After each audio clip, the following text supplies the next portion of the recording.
Merhaba arkadaşlar, kanalıma hoş geldiniz. Ada çayı ne işe yarar?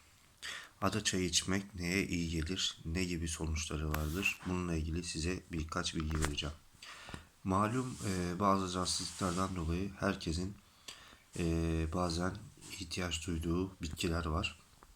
İşte bunlardan bir tanesi de ada çayı. Peki ne işe yarar? Ada çayı diş sağlığı, boğaz ağrısı, beyin fonksiyonların gelişmesine yardımcı etmesi, diyabetik ve yüksek kolesterol seviyelerinin düzenlenmesinde oldukça yararlıdır. Ve ada çayı ayrıca mukazaların solunum yollarının atılmasına da yardımcı olan bir balgam söktürücüdür arkadaşlar. Ve aynı zamanda belirttiğim gibi diş sağlığı için de oldukça önemlidir. Bununla ilgili sorularınız varsa ben yardımcı olmaya hazırım.